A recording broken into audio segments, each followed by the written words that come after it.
Good morning students. Online class में आप सभी का स्वागत है। कक्षा 9 में अपन ने बात की थी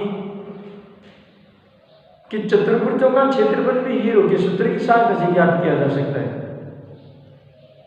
और किसी किसी परिस्थिति में और कैसी कैसी प्रकृति के अनुसार हीरो के सूत्र की गणना आपको किस प्रकार से करनी है। उसमें कुछ अपन ने समस्याएं भी देखी और उस समस्या से अपने को पता चला कि किस चतुर्भुज का क्षेत्रफल किस नजरिए से हो सकता है, कौन सी परिस्थिति से हो सकता है, वो अपन ने सूत्र के माध्यम से अपन ने देखा। आज और उन्हीं का अभ्यास अपन करेंगे और देखेंगे कि अन्य और भी अपने दैनिक व्यवहार में जो छोटी मोटी चीजें होती है, छोटी मोटी जो विषय वस्तु होती है, उसके हिसाब से भी उन आकृतियों का क्षेत्रफल भी ज्ञात किया जा सकता है इस हीरो के सूत्र की सहायता से। तो आयो ऐसे भी और हमारे दैनिक व्यवहार में ऐसे पर्सन है जिनका क्षेत्रफल ज्ञात किया जा सकता है हीरो के सूत्र की सहायता से। और मैं प्रश्नावली 12.2 उसका मैं क्वेश्चन नंबर 7वां पढ़ता हूँ, जो कि अपन ने बाकी क्वेश्चन तो कर चुके, तो मैं प्रश्न नंबर 7वां करता हूँ। 7 को मैं सोल्व करेंगे अपन। Question number 7। अब देखो क्या कहता है, पहले प्रश्न को पढ़िए फिर देखते हैं क्या कहता है, क्या पूछना चाहता है। एक पतंग 3 विभिन्न शेडों के कागजों से बनी हुई है। शेडों का मतलब छोटे छोटे टुकड़े, 3 टुकड़ों से बनी हुई एक पतंग है। अब देखो पतंग किस प्रकार से बनी हुई है, आप देखिए जरा। वो पतंग इस प्रकार से बनी हुई है।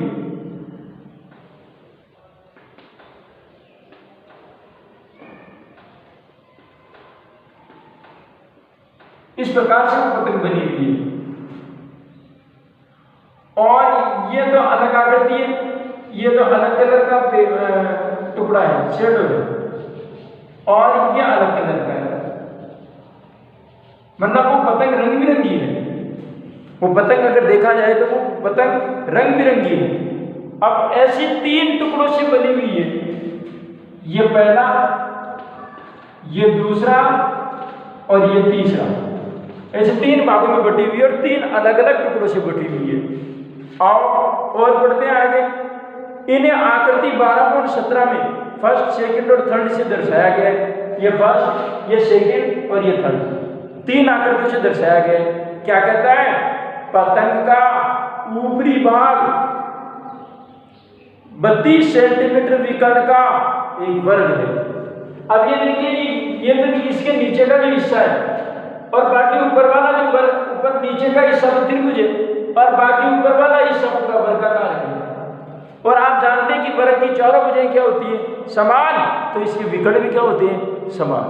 तो अब देखो क्या कहा कि पतंग का ऊपरी भाग 32 सेंटीमीटर विकर्ण का एक वर्ग है। तो इसका मतलब इनका दोनों के जो विकर्ण है वो विकर्ण 32 सेंटीमीटर के हैं। दोनों विकर्ण कितने सेंटीमीटर के हैं, 32 सेंटीमीटर के विकर्ण की माप। और निचला हिस्सा 6 सेंटीमीटर और 8 सेंटीमीटर भुजाओं का एक समद्विबाहु त्रिभुज है। तो ये भी भुजा 6 सेंटीमीटर की, ये भुजा 6 सेंटीमीटर की और ये आधार की भुजा 8 सेंटीमीटर की है। ये नीचे वाले त्रिभुज की भी माप दे दिया। ऊपर वाला जो विकर्ण है वो विकर्ण का आपने को माप दे ही दिया। और क्या पूछना चाहता है, ज्ञात कीजिए कि प्रत्येक शेड का कितना कागज प्रयुक्त किया गया। ये पूछना ये चाहता है कि हमारे पास में जो 3 टुकड़े थे ना, ये वाला टुकड़ा, ये वाला टुकड़ा और ये वाला टुकड़ा, इन 3 टुकड़ों का अलग अलग कितना कागज प्रयुक्त हुआ। तो भाई साहब कागज प्रयुक्त हुआ है, लगा है, तो उसका जितना क्षेत्रफल होगा उतने क्षेत्रफल का पतंग बड़ा होगा। सीधी सी बात है। तो आप प्रत्येक भाग का क्षेत्रफल निकाल लें। अब जरा अब बात करेंगे अपन पहले आकृति की। अब जरा आप चेक करें कि पहली जो आकृति होती है वो त्रिभुज की है। पहली आकृति का है त्रिभुज की। और एक बार और दिमाग लगाने की बात तो ये है कि किसी भी चतुर्भुज का चाहे वो आयत हो, वर्ग हो, चतुर्भुज हो, अगर एक विकर्ण होता है वो विकर्ण आकृति को 2 बराबर भागों में बांटता है, प्रत्येक भाग त्रिभुज कहलाती है। प्रत्येक बार त्रिभुज कहलाती है। तो अब ऐसी परिस्थिति में अपन किस प्रकार से करेंगे, तो ये जो पहला जो भाग है वो पहला भाग किसका है, त्रिभुज का है, पहला भाग त्रिभुज का। अभी पहला भाग त्रिभुज का है, अब त्रिभुज का आपको क्षेत्रफल ज्ञात करना है। और अच्छा, अब एक बार त्रिभुज का क्षेत्रफल ज्ञात कैसे करें, तो पहले बार त्रिभुज की माप निकालो। जब ये त्रिभुज, ये विकर्ण जब 32 सेंटीमीटर का है और ये विकर्ण भी 32 सेंटीमीटर का है, तो इस त्रिभुज का आधार तो आ गया अपने पास, इस त्रिभुज का आधार आ गया। ये इसकी ऊंचाई और ची, भाई इनकी भुजाएं तो आ नहीं सकती, इसकी भुजाएं तो आ नहीं सकती, विकर्ण दे रखे और भुजाएं आ भी सकती है, तो सवाल कितना लंबा हो जाएगा, कितना बड़ा हो जाएगा, समय व्यर्थ होगा, क्योंकि भुजाएं करने से इसकी पहले कर्ण ज्ञात करना पड़ेगा। और तो कर्ण ज्ञात करने की जरूरत ही नहीं है, कहीं नहीं चाहिए अपने को कर्ण, अपने पास में विकर्ण दे रखा है, विकर्ण का पहला इसको आधार मान देंगे, इसको इसकी ऊंचाई मान देंगे।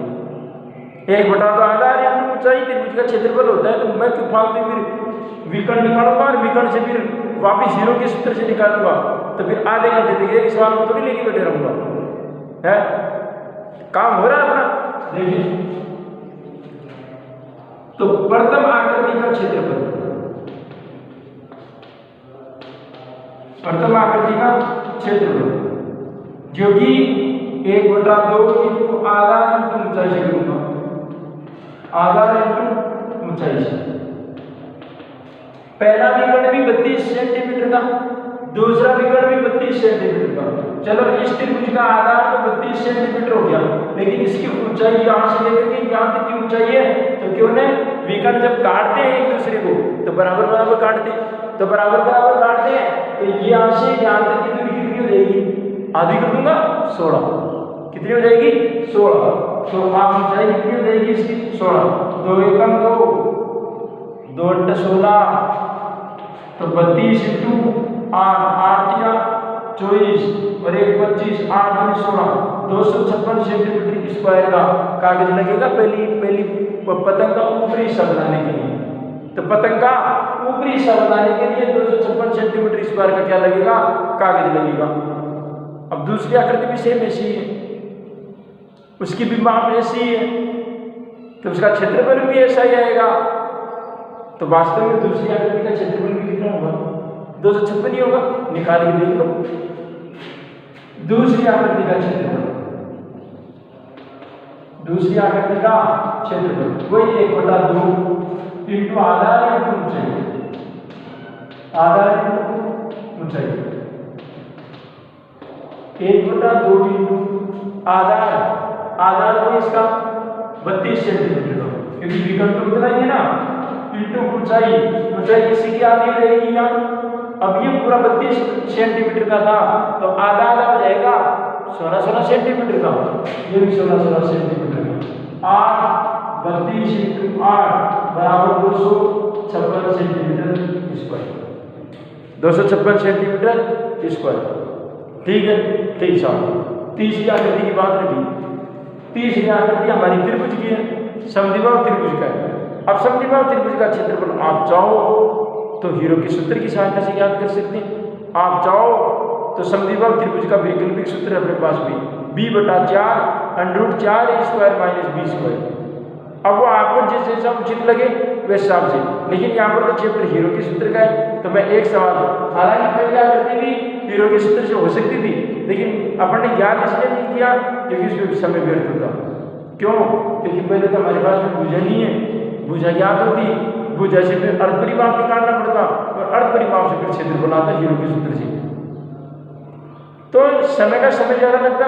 लेकिन ऐसी अगर जटिल परिस्थिति है तो मेरा मानना है कि आप वहाँ पर वैकल्पिक सूत्र से आप कर सकते हैं। आइए अब मैं बात करता हूँ ठंडा आकृति की। इस ठंडा आकृति को हीरो के सूत्र की सहायता से याद करेंगे।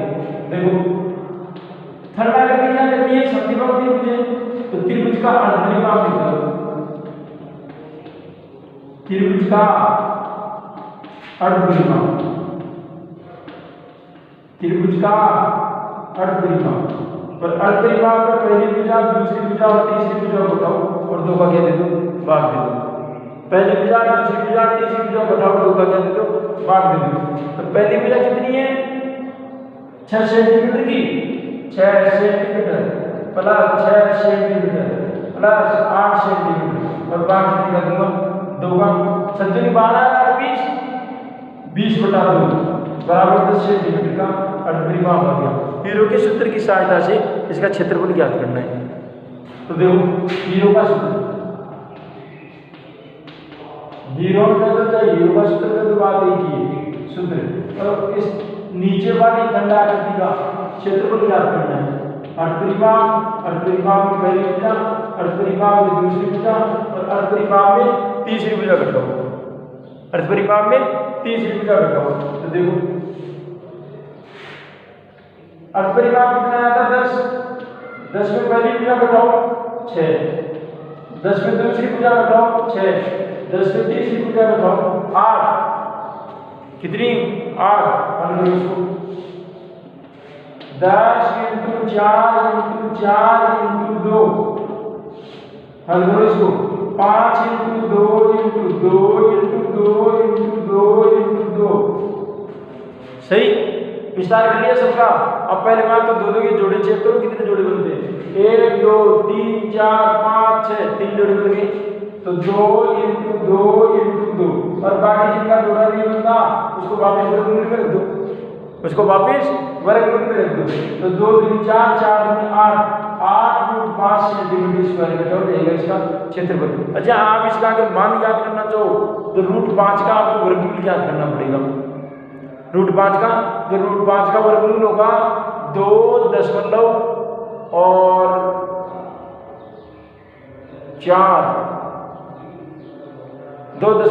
या 8 के आसपास आएगा।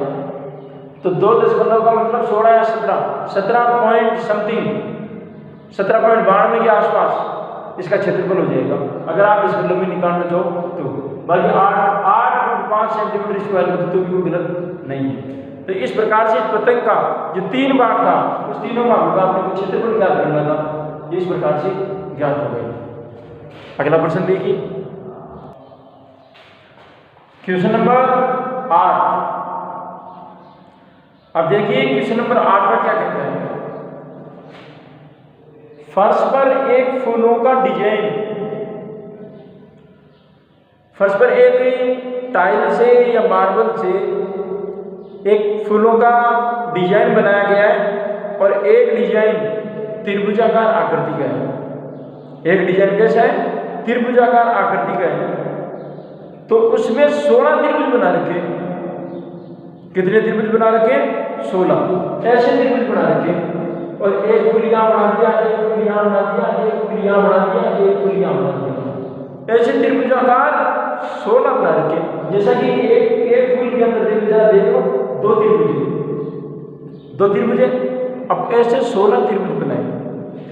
तो क्या कहा, जिसमें प्रत्येक भुजें 9 सेंटीमीटर, 28 सेंटीमीटर और 35 सेंटीमीटर है। देखिए आकृति नंबर 12.18, आपके प्रश्न में जो आकृति दे रखी है उस आकृति को देखें। इन टाइलों को 50 पैसे प्रति सेंटीमीटर की दर से पॉलिश कराने का व्यय ज्ञात कीजिए। 50 पैसा प्रति सेंटीमीटर स्क्वायर, यानी 1 सेंटीमीटर स्क्वायर के क्षेत्रफल को अगर पॉलिश करवाएं तो उस पर 50 पैसे का खर्च आता है। तो टोटल कितना क्षेत्रफल होगा, वो 16 त्रिभुजों का आपने को ज्ञात करना पड़ेगा, तब पता चलेगा कि उसका कितना खर्चा देना पड़ेगा। और इसका क्षेत्रफल निकालते हैं। जरा आप देख रहे हैं कि पहला जो त्रिभुज है, इस पूरे डायग्राम में पूरे फूल वाला जो डिजाइन है उसमें 2 त्रिभुज बना रखे हैं, और उनमें जो 2 त्रिभुज बना रखे हैं उनमें प्रत्येक त्रिभुज की अपने को माप दे रखी है। माप दे रखी तो त्रिभुज का क्षेत्रफल निकलेगा, सीधी बात है। तो त्रिभुज का क्षेत्रफल कैसे निकलेगा, वो जो माप, तो अर्धपरिमाप से निकालो, हीरो के सूत्र से निकालो। तो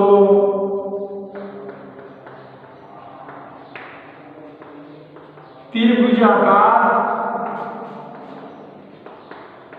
आकृति का अर्धपरिमाप, त्रिभुजाकार आकृति का अर्धपरिमाप पहली भुजा, दूसरी भुजा और तीसरी भुजा को उठाओ और 2 का मानो। पहली भुजा 28 की, दूसरी भुजा 9, तीसरी भुजा 35 सेंटीमीटर की और पाठ कितने का 2 का। कितने का 2 का। देखो 28, देखो 35 और 28, 5 6 64 और 64 में 9 जोड़ दो 73 और 73 होंगे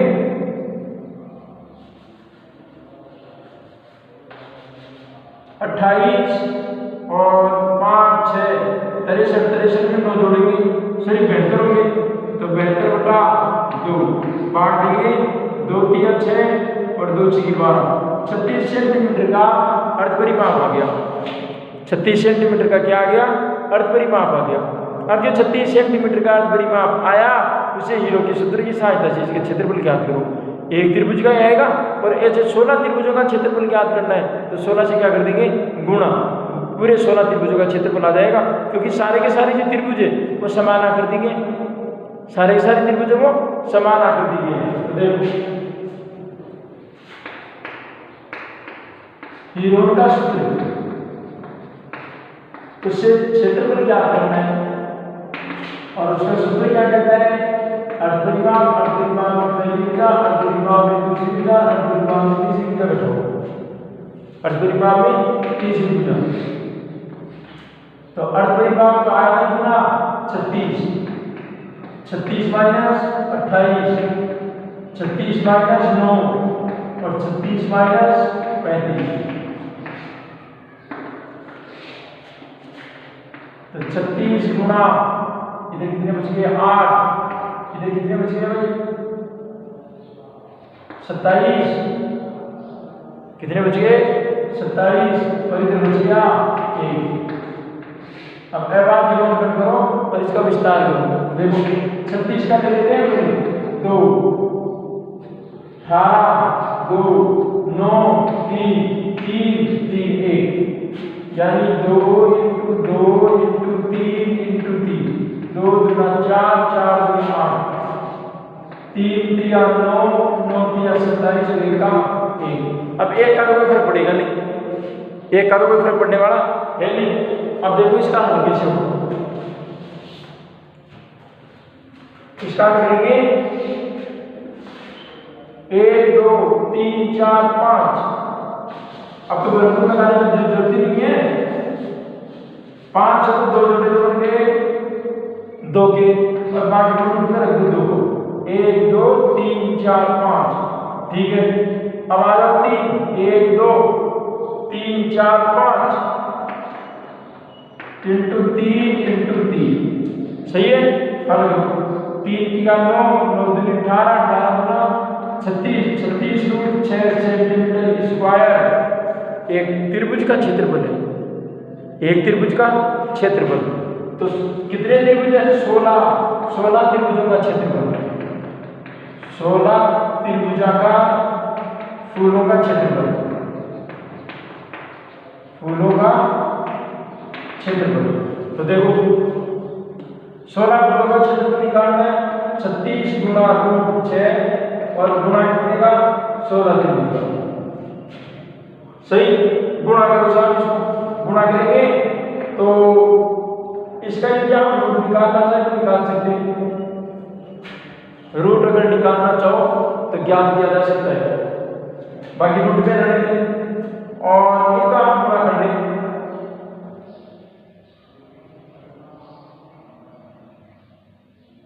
16 6 96, 16 3 48, 48 और इधर 57 रूट 6 स्क्वायर का क्षेत्रफल आ गया।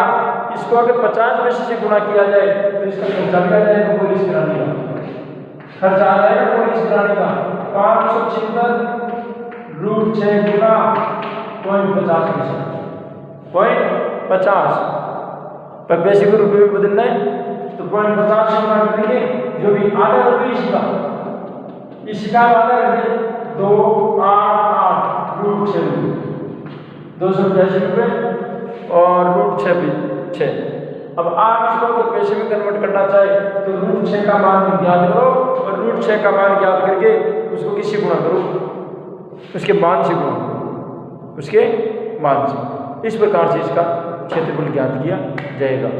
अब मेरी तरफ से ये प्रश्नावली करीब करीब समाप्ति पर है और लास्ट में आपका क्वेश्चन नंबर 90 है जो कि समलंब आकार का एक समांतर चतुर्भुज है। तो आप इसके क्षेत्रफल को ज्ञात करने की कोशिश करें हीरो के सूत्र की सहायता से। आज के लिए इतना ही, मेरी तरफ से प्रश्नावली समाप्ति पर है।